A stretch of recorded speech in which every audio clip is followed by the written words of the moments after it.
Bueno, hasta el momento hemos visto entonces, en virtud del régimen jurídico de los contratos, hemos visto el concepto, la regulación jurídica, generalidades, proceso de formación, los elementos y en la última videoclase, que fue muy breve, vimos los contratos de consumo.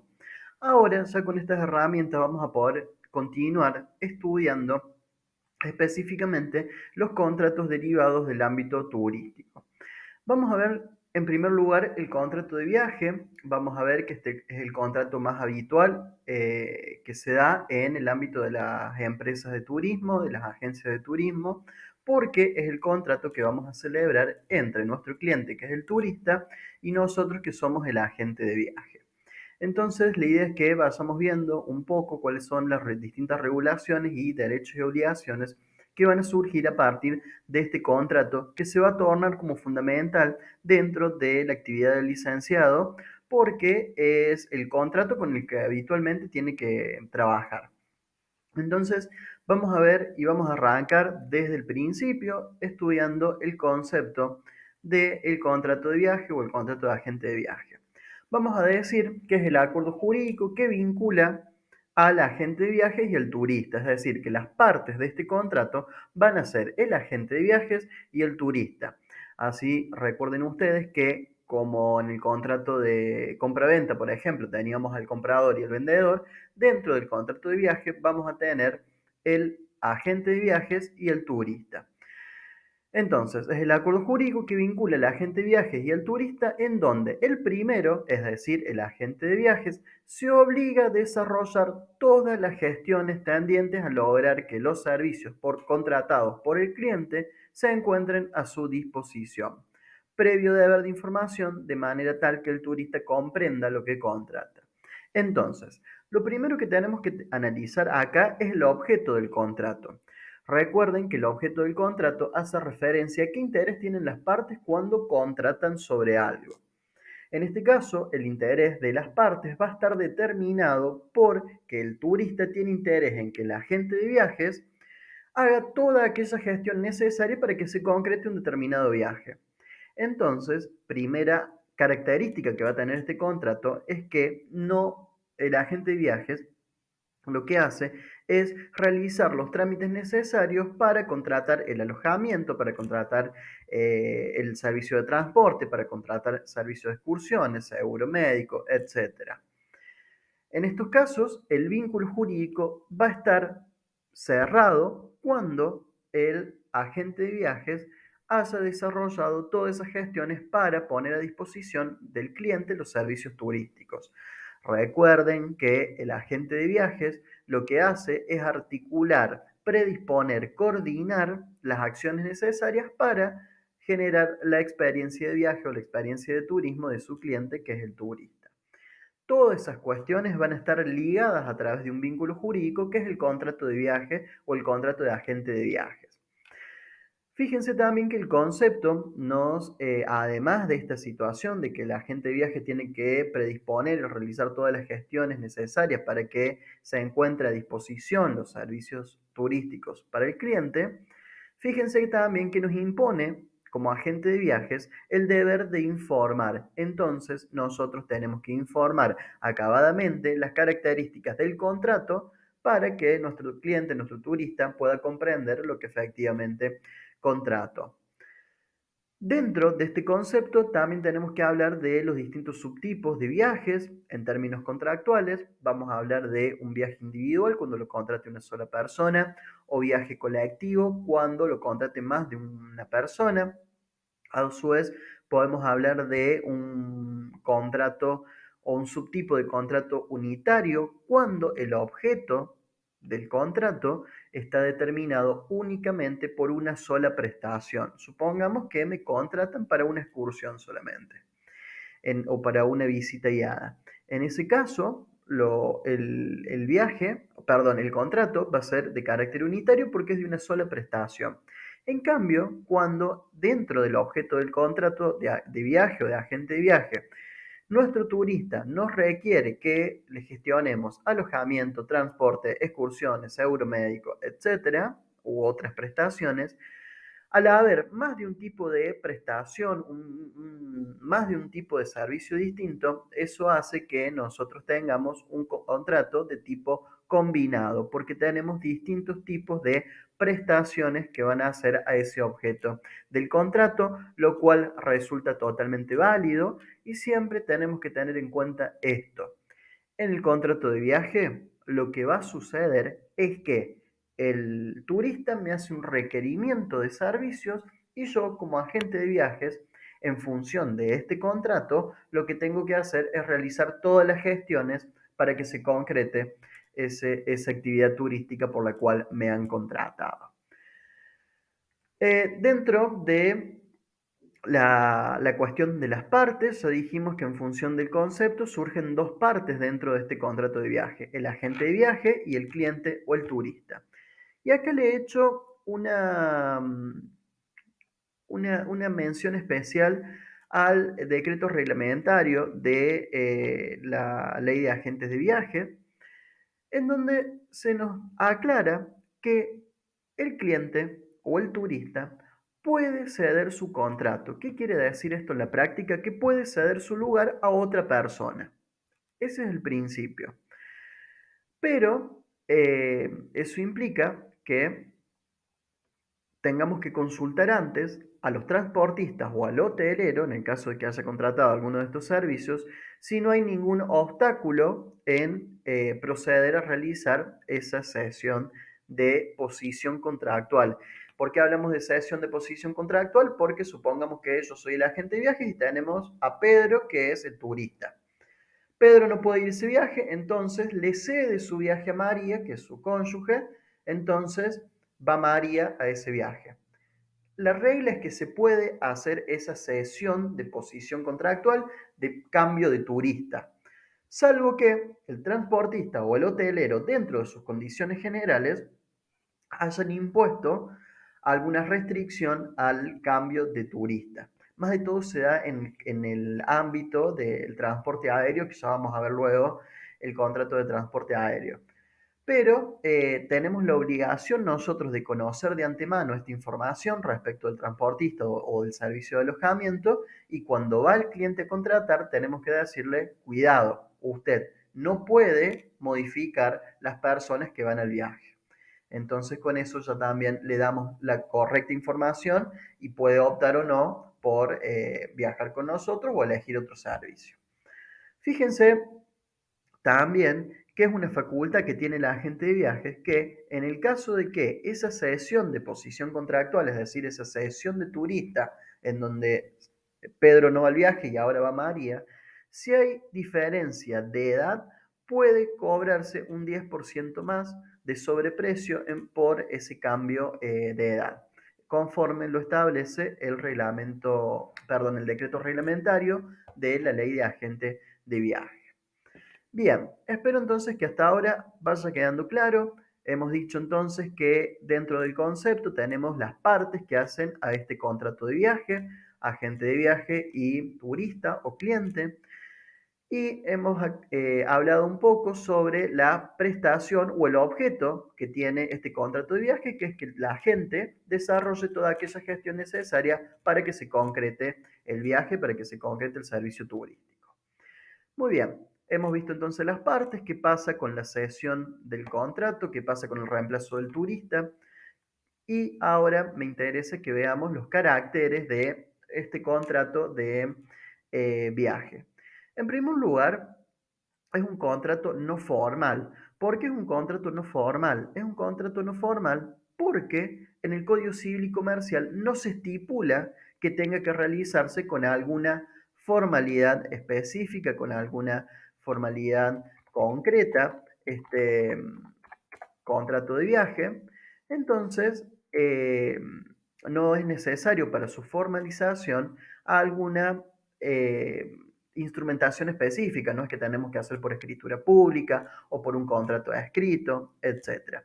Eso es lo que dice el Código Civil y Comercial, ¿no? O mejor dicho, lo que no dice, al no decirlo, es un contrato de carácter no formal. Ahora bien, tenemos que tener en cuenta que existe un decreto viejito del año 72 Este decreto 2182, en un artículo puntual, el artículo 13, dice que tenemos que instrumentar el contrato de viaje a través de un documento. Con el tiempo, ese documento se fue llamando voucher, ¿sí? En el voucher es el documento que va a comprobar y constatar la existencia de un contrato de viaje, en donde en ese voucher nosotros vamos a colocar la información mínima que estipula este decreto y este artículo 13 del decreto 2182 del año 72. Fíjense lo que dice.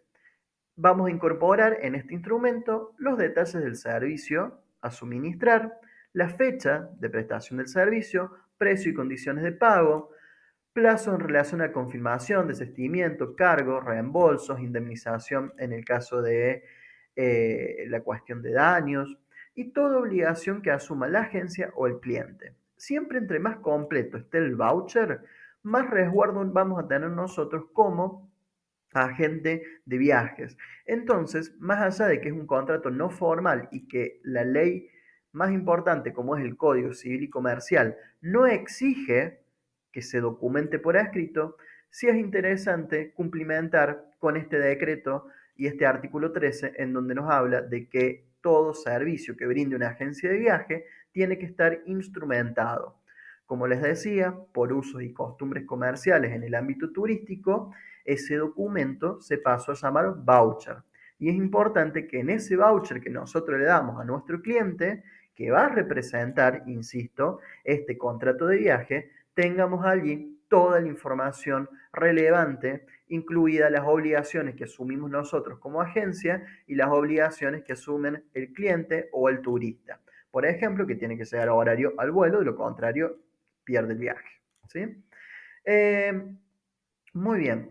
Entonces, ya hemos hablado, fíjense ustedes, de que es un contrato no formal, pero que hay un decreto reglamentario que establece las condiciones del voucher del año 72, un poco viejito, pero que todavía mantiene vigencia y por lo tanto es aplicable. Bien, vamos a hablar de el objeto del contrato. Ya hemos hecho una referencia, pero lo volvemos a mencionar.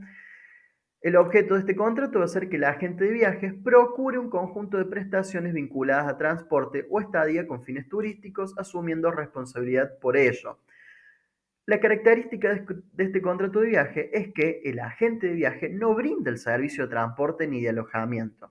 El agente de viaje lo que hace es procurar esas prestaciones, es la de gestionar que el cliente reciba esas prestaciones asumiendo responsabilidad porque ya vimos en la guía número 2, Ley de Defensa del Consumidor, todas las partes que intervienen en la cadena de prestación de un servicio, desde el alojamiento, el transporte y el agente de viaje, van a ser responsables por cualquier daño o perjuicio que sufre el turista en función del viaje que yo le organice. Eh, el otro carácter que va a tener este contrato es el tema del precio. El contrato de viaje se presume oneroso. ¿Qué significa eso? Que se presume que el turista va a pagar un precio por ese viaje que va a realizar. Eh, Tengamos en cuenta que sucede lo siguiente, y esto me quiero detener un ratito porque a veces ha generado confusiones o genera confusiones. El turista celebra un contrato único con el agente de viajes. Celebra un contrato de viaje.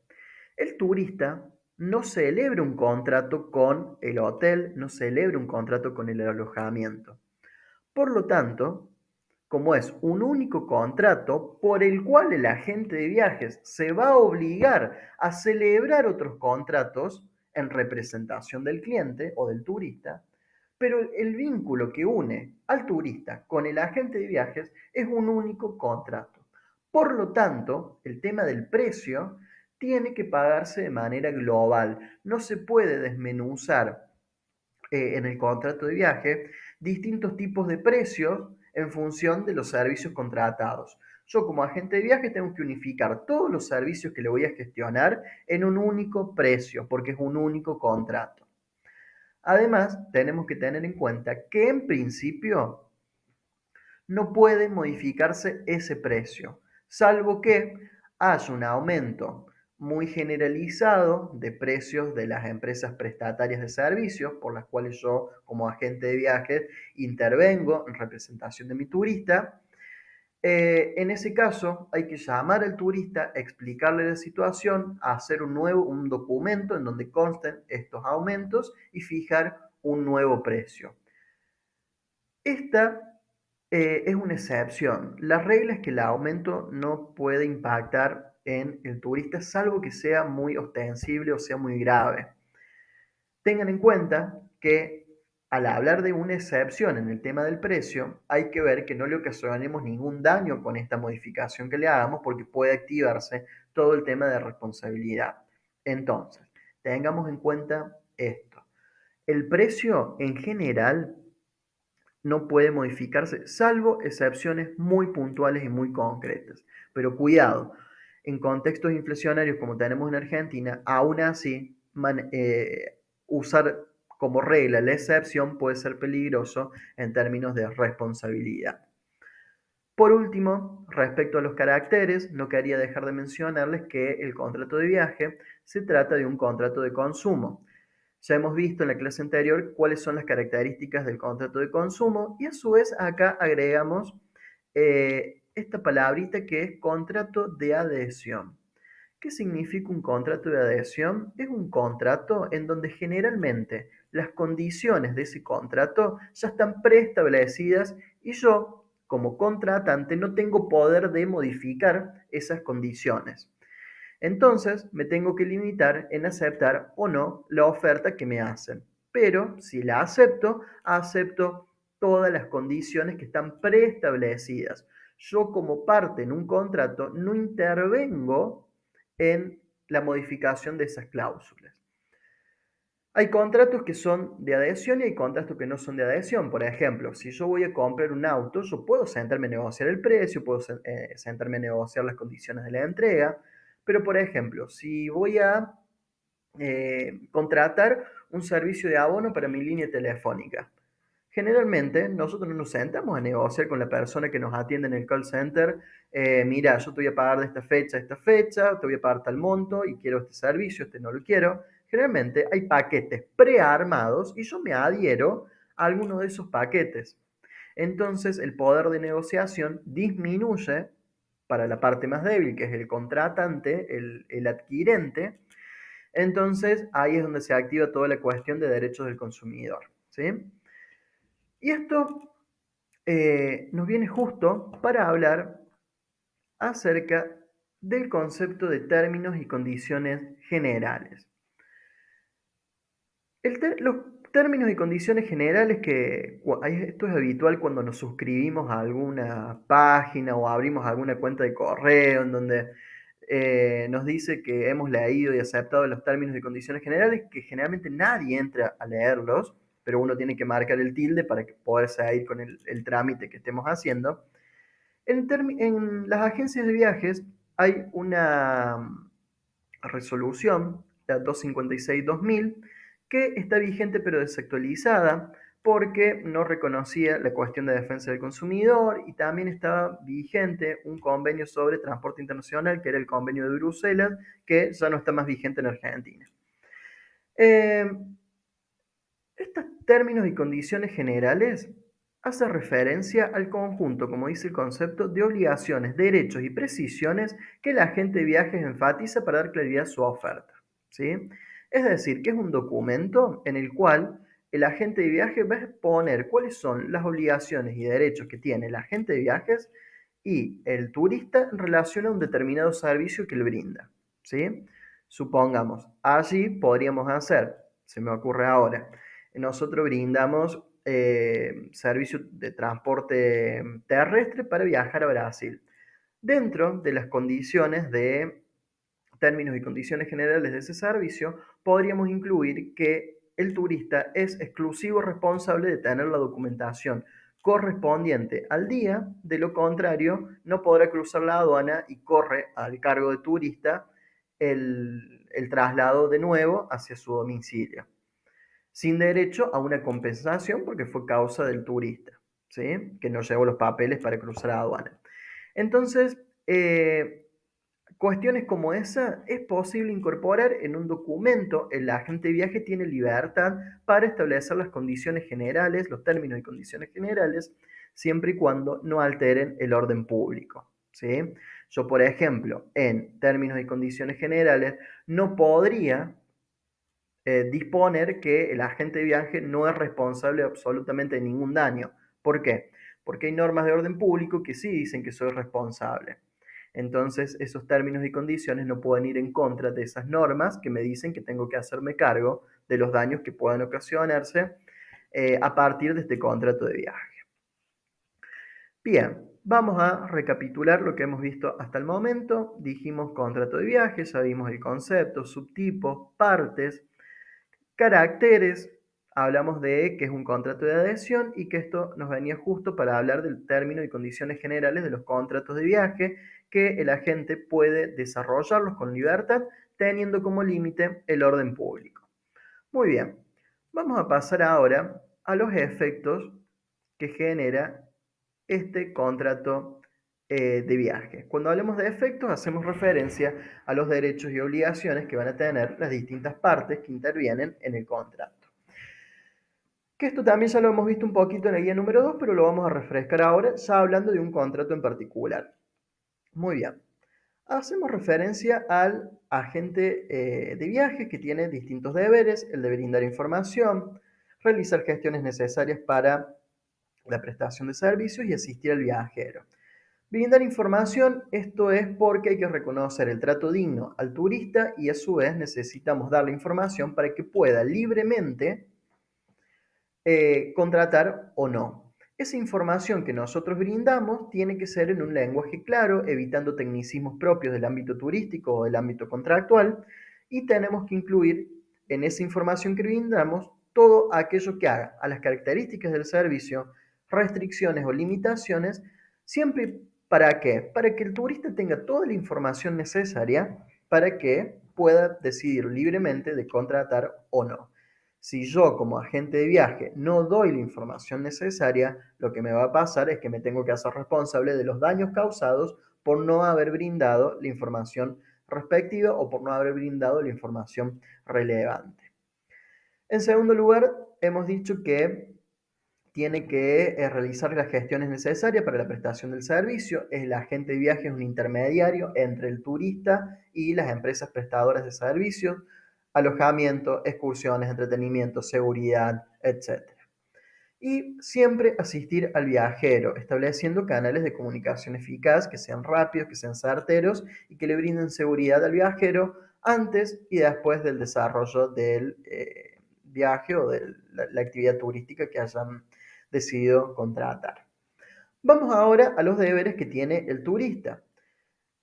Vamos a empezar al revés. El principal deber que tiene el turista es efectuar el pago del precio del contrato en cuanto a monto, plazo y modalidad. Si se comprometió a pagar de contado efectivo, tiene que hacerlo en esa modalidad. Si se comprometió a hacerlo con tarjeta de crédito, tiene que hacerlo en esa modalidad. Y en definitiva, efectuar ese pago para que se perfeccione el contrato. Y acá me quiero detener un segundito. El turista tiene que brindar toda información que considere relevante al agente de viajes. Un caso muy típico es el caso de las patologías o enfermedades.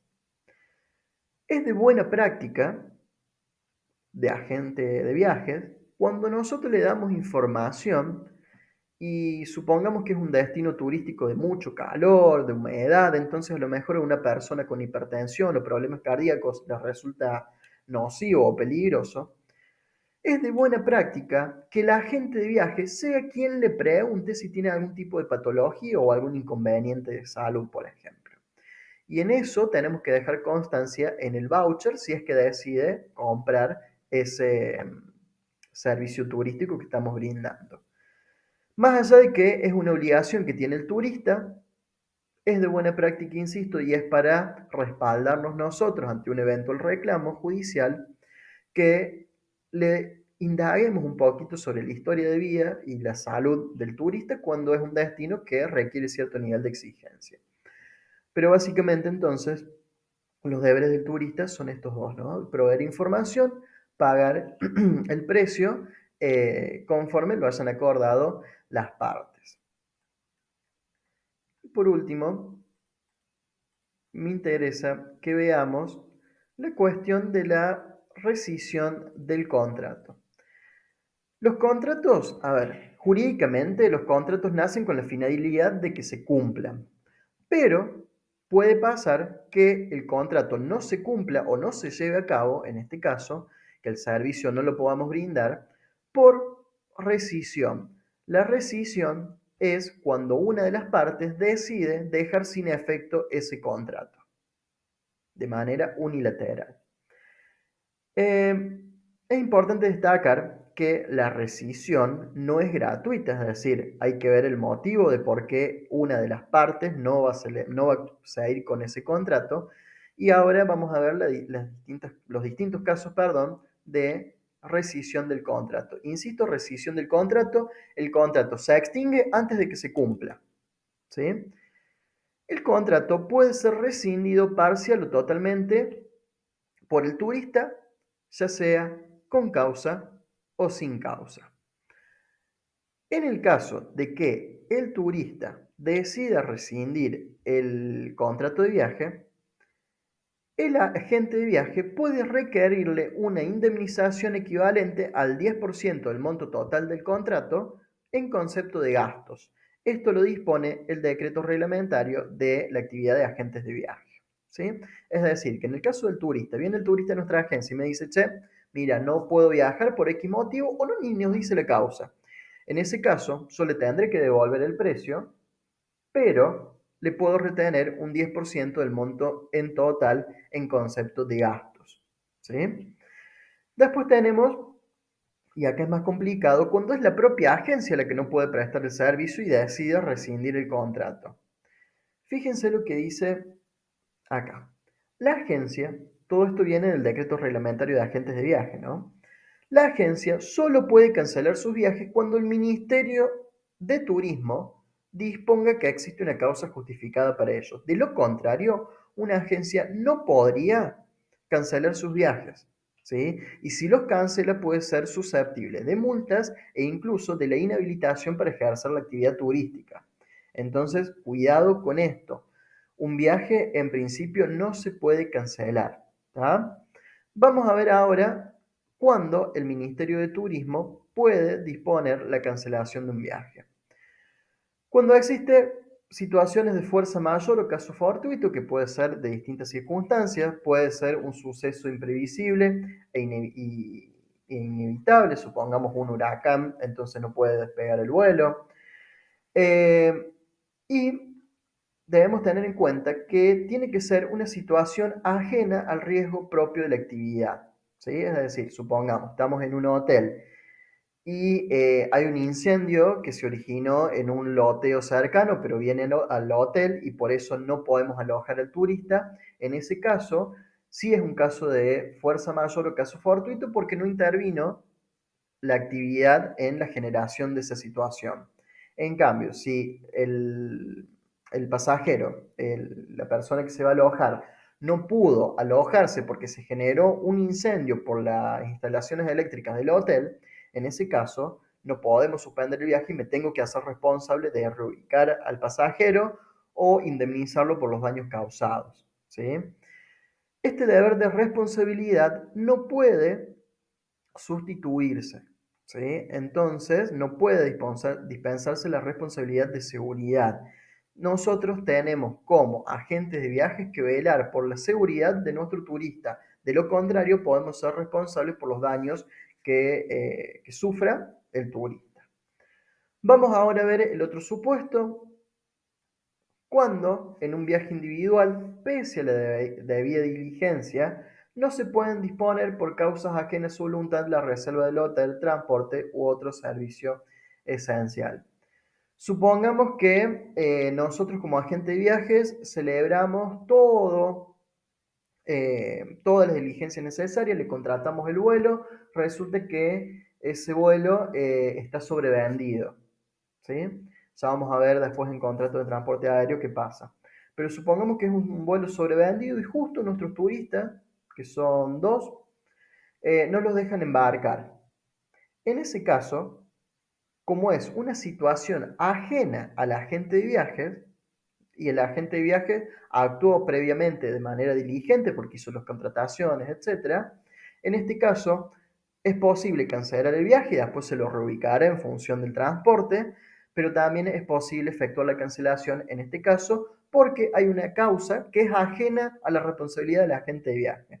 El agente de viaje contrató, el agente de viaje eligió el vuelo, el horario, todo, pagó, pero por una cuestión ajena a su voluntad, no puede practicarse el viaje porque estaba sobrevendido el vuelo y no dejaron embarcar a nuestros turistas. Ese sería el ejemplo del punto B. Vamos ahora al caso del punto C, cuando exista una alteración de tarifas o tipo de cambio que obligue al aumento sustancial del precio del viaje y que ello anule las inscripciones al viaje. Supongamos que estamos trabajando con un contingente, con una excursión, volvemos al ejemplo, colectivo a Brasil, zona sur, y aumenta tanto el precio de la tarifa que hay gente que empieza a decir, no, yo no viajo, no viajo, no viajo. Entonces ya hace antieconómico ese servicio, entonces ahí el Ministerio de Turismo puede autorizar que se cancele el viaje.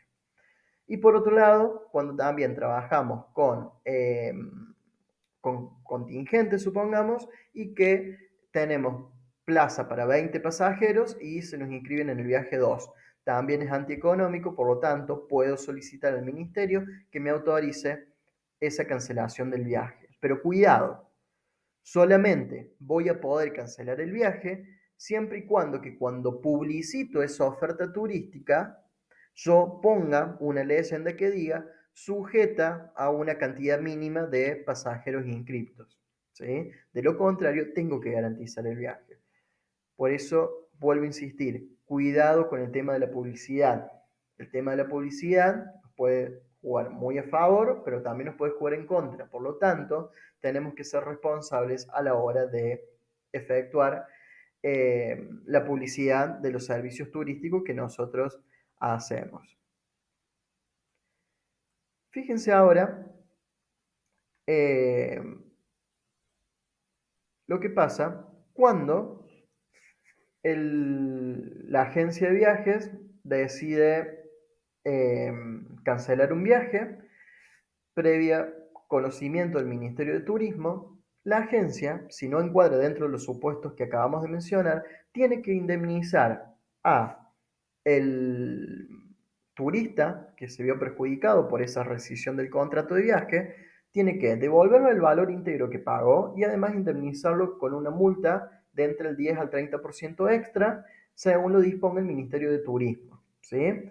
Eso como disposición general, pero según los daños y perjuicios que yo haya causado a partir de esa cancelación del viaje, también me pueden reclamar más dinero. Es decir, que la indemnización no se agota con ese 10 a 30% que le tengo que dar de más al turista, sino que también me puede iniciar acciones dentro del ámbito de los derechos del consumidor y que le tenga que pagar más dinero. Espero que con estas generalidades que hemos visto del contrato de viaje, lo podamos relacionar con lo que vimos en la guía número 2, en donde hablábamos de la actividad puntual del agente de viajes y que lo podamos ir relacionando entonces con este contrato de viaje. Vamos a continuar estudiando distintos tipos de contratos. Los invito a ver la siguiente videoclase en donde vamos a irnos hacia el contrato de alojamiento. Nos vemos en breve.